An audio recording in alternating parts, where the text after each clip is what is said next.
Up until the recent season of The Mandalorian, we only had two factions of royal guards to contend with, to actually compete, and it was kind of a lively debate. But now, with the Praetorian guards in The Mandalorian, things have shifted completely. We have three factions of guards right now. Those are the royal guards from the original trilogy, the Praetorian guards from the sequel trilogy, and the recent Praetorian guards in Mandalorian Season 3. I wanted to make this video specifically to dedicate it to all those fans who are debating who is the best. Now, in this video, we're going to talk specifically live action. When it comes to royal guards, I know that there's a lot of material out there. I've read them myself, even in Legends lore. I mean, we have comics depicting how Darth Vader personally trained the royal guards in horrific conditions. Only the strongest survived. This would indicate that royal guards were at their best, top notch. The problem with this is that they were never shown to be this in live action in the original trilogy. So we're gonna put them side by side in a match at the ending of the video, so I suggest you stick around, because to discuss that match we need to talk about the Praetorian guards more so than the very much known royal guards. You see, the Praetorian guards are renowned for their intimidating fighting abilities. When you explore Star Wars lore, whether that be sequel trilogy or now the Mandalorian, I mean, they were practically capable of rivaling even Force sensitives, as we saw in The Last Jedi. At least they were able to stand toe-to-toe. We did not see that happening in The Mandalorian, unfortunately. I would have loved if, for example, Luke went up against the Praetorian guards. Not that they would pose a threat, but at least we would have gotten the gist of where they lie on the totem pole. However, there is a dark and mysterious backstory that surrounds the Praetorian guards. So as we saw, the Praetorian guards made their return in years of absence. I mean, The Last Jedi was 2017, so it's been a while, 6 years, that we last saw Praetorian guards be used. They were, needless to say, relentless, both in Episode 7 and Episode 8 of Season 3 of The Mandalorian. We essentially witnessed the grand plan that Moff Gideon has in store for the Imperial Remnant. We even see he is creating his own clones, his own Force-sensitive clones, and there is a myriad of speculation out there that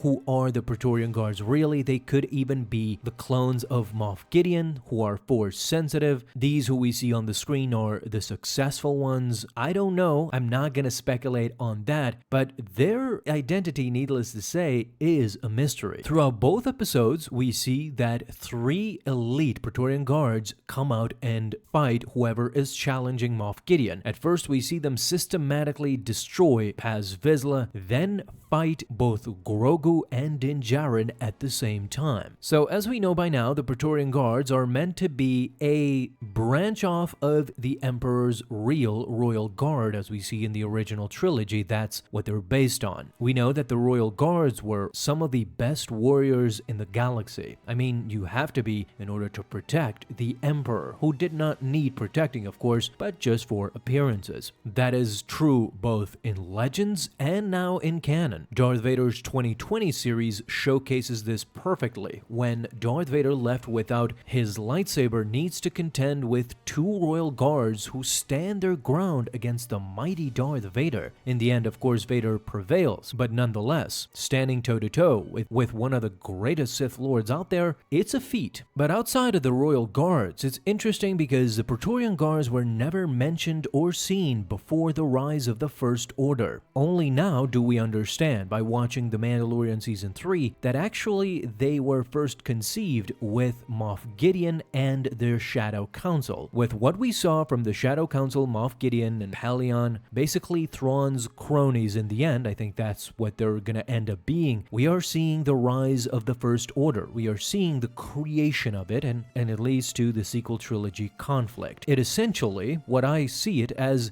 the Praetorian Guards are representing the next generation of royal guards who protected the Emperor. In that episode where Moff Gideon meets with the Shadow Council, we kind of learn more details about the Praetorian Guards, that they were essentially a gift from Admiral Thrawn, who Moff Gideon has questions for. You see the inner conflict. That thing is mysterious, but what the Praetorian Guards do next is fascinating, because during the culminating moment of Episode 7, Paz Vizsla makes a stand in the Imperial hangar against 3 armed Praetorian Guards who are definitely ready for the Mandalorian. This from Paz Vizsla coming off freshly fighting off trooper after trooper with his blaster machine gun. In the end, he faces them hand-to-hand combat with his vibro knife. However, despite Paz Vizsla's dominant figure and fighting experience, even having a personal energy shield, vibro knife, and all that, he is systematically defeated by the Praetorian Guards. This shows you how pragmatic they are in their fighting. All 3 do not fight individually. It is practically choreographed, their maniacal way of just crushing you down level by level until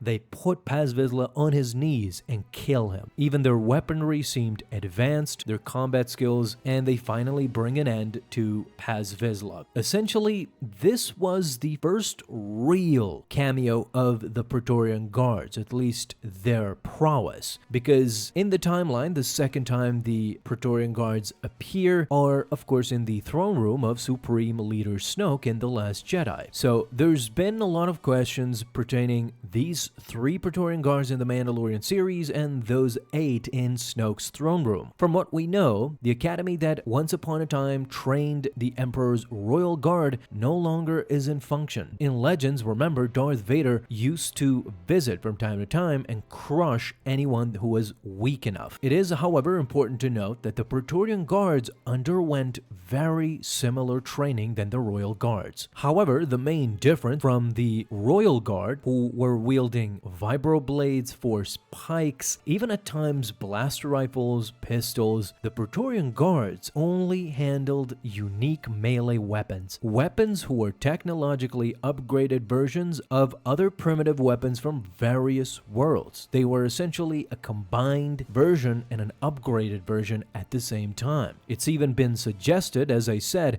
that these Praetorian Guards were clones of Moff Gideon, and at one point some fans even mentioned that their helmets are different versions of what we see from Snoke's Praetorian Guards, because their helmets are different. They kind of look like Mandalorian helmets. This is what led many fans to speculate that these guys, these Praetorian Guards, are Mandalorians themselves. This is why we see them on Mandalore serving Moff Gideon, who has been occupying this space on Mandalore for quite a while. Essentially, they are brainwashed, altered, and evil versions of Mandalorians serving Moff Gideon, Grand Admiral Thrawn, the Empire's needs as Praetorian Guards, completely entrenched in red armor. This goes in line with Snoke too, who personally altered their armor to keep them in a constant state of pain. This is how the Praetorian Guards were essentially trained and kept alert. Snoke believed that this state of pain heightened their senses, kept the Praetorian Guards alert at all times, wielding electro chain whips, even vibroblades, vibrovogues, all that. They were upgraded to be even deadlier in combat. What's interesting though is that Snoke's Praetorian Guards were easily defeated by Kylo Ren and Rey. And yes, they were wielding lightsabers. However, as we see in The Mandalorian, Din Djarin had trouble shooting the Praetorian Guards because even their armor, their red armor, was Beskar, so he had to shoot them underneath their helmet. As I said, the Praetorian Guards did not have an enjoyable training.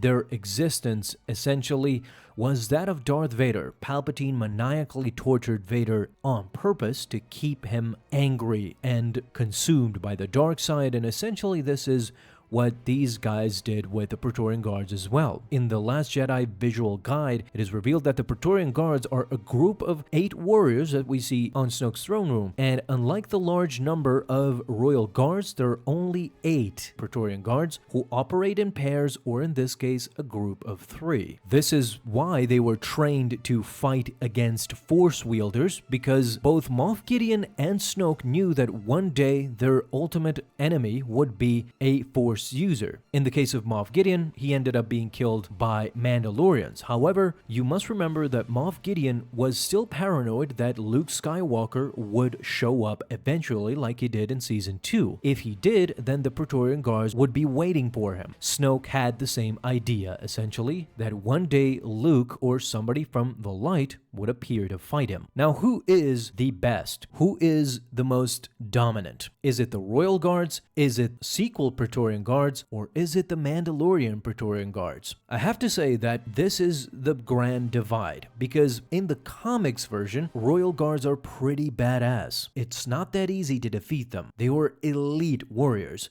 But when it comes to live action, I have to say that Dave Filoni and Jon Favreau did a masterful job of really showing what the Praetorian Guards can do. Rian Johnson did not do a good job of showing us the power of the Praetorian Guards in Snoke's throne room, because they get dispatched by Kylo Ren and Rey really easily. It's not that great of a fight, honestly. And the Royal Guards, as I said, have never been seen outside of comics. They've never been seen in live action doing really anything of noteworthy. So in live action, the Praetorian Guards of Mandalorian Season 3 take the cake.